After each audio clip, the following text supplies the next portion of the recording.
And the best way for someone to get from here to wherever it is I want to be is practice. So that's what I'm going to do, is practice.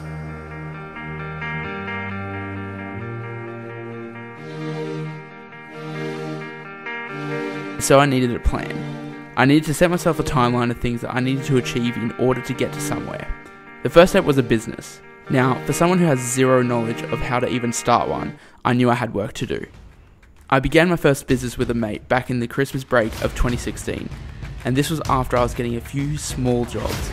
I needed to act professional to be professional, and that was my first lesson. Fake it till you make it. One of my first paying jobs was actually at my work, Panthers. I saw an opportunity to help, and I thought, what's there to lose? And for whatever reason, it worked. This job then led to more. I worked with Panthers for a few other jobs, but then it just fizzled out.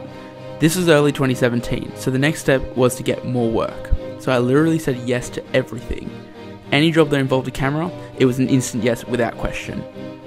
My next major job was another advert for my gym, where I just approached them and asked them would they be interested. Mind you, at this stage, I'm currently rocking semi-professional gear. I sold my old stuff for new stuff. I used my money from jobs I'd been given and immediately invested back into gear, software and other tech.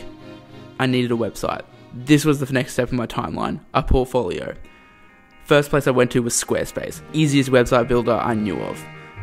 It wasn't anything flash, it was just a place for me to dump anything I thought was good, for me to show anyone that was considering hiring me.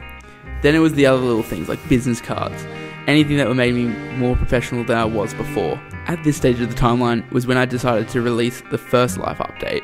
Hi, this is me, and this is a rough update on what's happening in my life. And part of that reason was to begin spreading the word. As I have zero advertising at this stage, I needed to do it myself. My theory was if family and friends knew what I was doing, perhaps that would be a lead for a job. One of my good mates, Lucas, had a family wedding later in 2017, and that was my next big goal. I pestered him to let me film the wedding for them after they'd asked him to do it. We came to the conclusion that we'd film it together. Bingo. So while working at Panthers pretty much full time, learning how to operate a business, the correct practices, staying up late learning and researching everything about photography and videography, and also attempting to build something from nothing, this was the next stage of the timeline. My goal was to absolutely smash this video. I wanted this to be the best thing I could possibly produce, so I invested in another camera. This was my first official professional U-Butte camera. My arsenal was growing. I now had 2 cameras, all these professional lenses, shotgun and lapel mics. It was beginning to build. We shot the wedding and the couple loved it, and now I can definitely say that this is the turning point in my timeline. Weddings was my next big goal. To take a more serious note here, there were plenty of times where I was just thinking if I'd made the right decision. I mean, I gave up uni, I totally transitioned from an academic and analytical pathway to a creative world. Kid you not, I was up sometimes just playing all this back in my head and to seriously keep focused. But then the next lesson was learnt. Late 2017, someone gave me a lead to a couple looking for a last-minute videographer for a wedding. With only doing one wedding and shooting it with another person, this is going to be a challenge. I went through with the couple about their day, my intended start times, yada yada yada. Going into the day shooting on my own, this was the first major test of my ability, learning from all my past mistakes, copying what other people did online, everything. I met the couple, shot their wedding, delivered to them.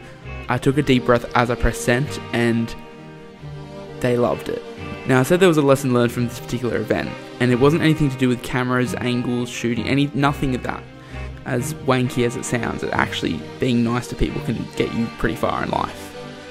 The reason I say I learnt this lesson is because of something called referrals, and this is why this wedding was a turning point of my timeline.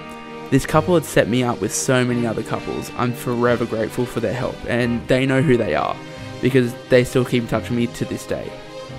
And this leads me to my first obstacle. Let's talk about my knee. So this is where this fits into everything. And this is the next story of my work. As I'm still working under the same banner as my first business, I decided I wanted to brand it as myself. So I bought the domain name adamegan.com.au and moved everything over to my name. In early March, I was asked to shoot a wedding, and in my head, I never say no to work unless it's absolutely necessary. And with me in a brace, and only beginning my physio for my knee, what do you think my answer was? I told the couple my situation, and they said if they're okay with it, I'd need to call them a week before the wedding to confirm if I'm actually going to do it. At this point, mind you, I could hardly bend my knee. Long story short, I shot the wedding with Paris. He did most of the work, I did what I could. You can actually see in this video that I'm actually wearing my brace over my pants. I had to sit most of the day because I just couldn't walk most of the time. I'd be limping around the whole place. I was then given my next big advice from the photographer on the day. He said to update my website and make it look just sick. If you remember, I'm still rocking that plain ass website. So while I was off with my knee, that was my next goal. And I'm pretty proud of my website and what I have right now. He then also opened me up to the world of wedding photographers, where I met so many different people. I started getting hired to second shoot weddings for other people, weekend after weekend, and it has been so much fun. I spoke with Panthers and asked them to drop to casual employment in mid-2018 as my work was just clashing too much with theirs and it just wasn't fair. I kept shooting weddings all through spring and summer, nearly every weekend, and I swear there were moments where you just take a step back and thought, fuck, this is what I'm doing now. I'd slowly drop my work at Panthers, I'd build some sort of brand. I'm actually getting work, and I'm earning a bit of coin with it now. My gear has built even more cameras, lenses, lighting, audio, everything. I've met so many great people which I'll be working with in the future, and then this happened. Late 2018, I began applying for positions around Sydney. I needed to get out of hospitality. I just couldn't work it anymore, it clashed way too much, and I was just getting sick of the work. Last week, I was offered a position which I have now accepted. So, 2019, I will be starting at Toyota as a marketing coordinator. So that's it. That's the Proper Life update from then to now. But the story doesn't end there. Perhaps in a few years' time, I'll be making a new video to update you all on the next phase of my career. But until then, 2019 is my year, and I absolutely do not regret dropping out of uni to pursue something I love.